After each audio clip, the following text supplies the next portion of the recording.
দেখুন হচ্ছে যত থালা বাসন মানে পড়েছিল সব থালা বাসন এখন ধোয়া হয়নি, আমি এখন ধুয়েছি। এখন ধুয়ে যে আমি গোছ করে রাখবো, এক্ষুনি ধুয়ে নিয়ে এলাম। আর হচ্ছে এখন বাতাসও যেমন মেঘ করেছেও তেমন,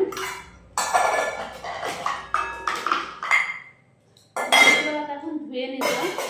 এতটাই গরম, এতটাই রোদ, মানে ইচ্ছা ছিল না যে আমি ধুই। মানে চলো আজকের ভিডিওটা আমি এখান থেকে শুরু করছি, তাহলে ভিডিওটা দেখো, আশা করি ভালো লাগবে। মানে এখনও ঘর ঝাঁট দেওয়া হয়নি, জল ধরা হয়ে গেছে। থালা বাসন গোছ করে আমি হচ্ছে ঝাঁট দিব, ঝাঁট দিয়ে আবার ঘর পচবো, তারপরে কি করি না করি তাহলে পুরো ভিডিওটা দেখো, আশা করি ভালো লাগবে। কি বলতো, থালা বাসন গোছ করা হয়ে গেছে, ঘর ঝাঁট দিইনি। আজকে হচ্ছে রাত্রে রুটি করব, গরম হলো। সত্যি কথা বলতে অনেক দিন ধরেই ভাত খাওয়া হচ্ছে, আর একদম ভাত খেতে ভালো লাগছে না। আজকে রুটি করব, তাই জন্য এখনও আটাটা মাখিয়ে রেখে দেবো। এখনও আটাটা মাখিয়ে রাখলে মানে রুটিটা এখন খুব ভালো হয়, সুন্দর হয়, তাই জন্য এখন মাখিয়ে রেখে দেবো। তাই চলো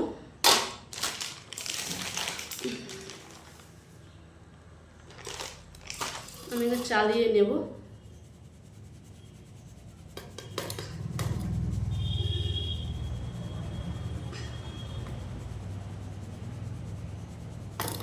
কেন ঘরটা ঝাড়াই যায় না, তো এই যে চালাচ্ছি দেখুন এখানে নিচেও পড়ে, তাই জন্য চালিয়ে দিয়ে আটা মাখিয়ে রেখে দিলে তারপরে ঘর ঝাড় দিলে সেটা মনে হয় সবচেয়ে বেশি ভালো হয়।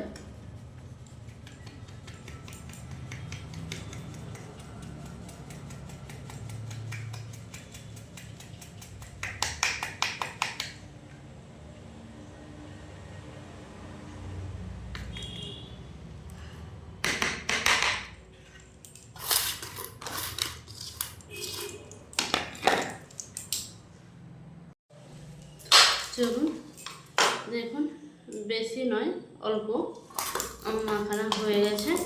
এখন মাখানো হয়েছে, আমার মনে হয় সকালের চেয়ে বেশি মনে হয় এখন গরম। সকাল মেয়েদের হচ্ছে বিকালের চেয়ে সকালের কাজটা বেশি থাকে। দেখুন আমার মুখটা দেখলে বুঝতে পারবেন কীরকম করে ঘাম দিয়েছে, সাংঘাতেই। চলো আমার এটা মাখানা হয়ে গেছে, দেখতেই পাচ্ছ। এটাকে আমি এবার ঢাকা দিয়ে এখানে রেখে দেবো।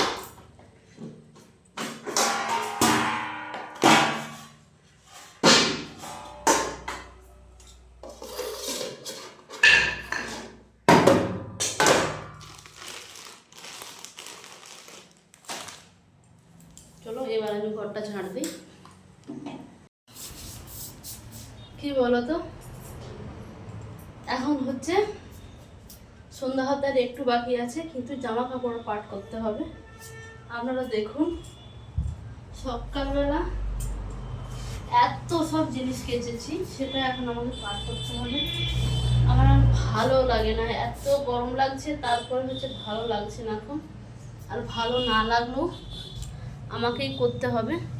চলো চলে জামা কাপড়গুলো আগে হচ্ছে একটা একটা গোছ করে নিই, তারপর হচ্ছে তোমাদের সঙ্গে কথা বলছি। এখন প্রায় 7:30 বাজে, ঘর দুয়ার হচ্ছে গোছানো, মানে জামা কাপড় পাট ফাট সব কিছু হয়ে গেছে। এখন রুটি করব। আমি রুটি করার আগে তোমাদের সামনে আমি কিছু একটা কথা বলবো। তার আগে প্লিজ আমি হাত জোড় করে অনুরোধ করছি যে এই কথাটাই বলবো, কোনো ছোট বাচ্চাকে ফোন দেবেন না। তার কারণ আমাদের এখানে আজকে হচ্ছে 5 বছরের একটা মেয়েকে ফোনে গেম চালিয়ে দিয়েছিল, বা মেয়েটা গেম দেখতেছিল। বাড়ির সবাই কাজে তখন ব্যস্ত ছিল, ব্যস্ত থাকার দরুন সে গেম দেখতেছিল। এখন গেমে কি ডাউনলোড করে গেম দেখছিল, তাতে হচ্ছে দেখতে দেখতে হঠাৎ করে মেয়েটা কি করেছে, আমরা মাথামাতি যে হচ্ছে ফেতা, মানে লাল ফেতাগুলো, ওই ফেতা দিয়ে হচ্ছে মেয়েটা গলায় ফাঁস দিয়ে সঙ্গে সঙ্গেই মারা গেছে। এখানে লোক যাচ্ছে, মানে মানে কি বলবো, মানে মাথা খারাপ দেখে, মানে সত্যি কথা বলতে কারো কোনো মানে যাই মুখে শুনছি, অবশ্য আমি যাইনি খো, সত্যি কথা বলতে। তাই জন্য আমি বলছি কোনো ছোট বাচ্চাকে ফোন দেবেন না খো। ফোনে যেমন ফোন ভালো তেমন ফোন খারাপ, ঠিক আছে। আমার আজকে এইটুকুটাই বলার ছিল। ভিডিওটা আমি বেশি বড় করব না খো। চলো দেখা হবে কালকের ভিডিওতে, তবে আজকের মতো টাটা।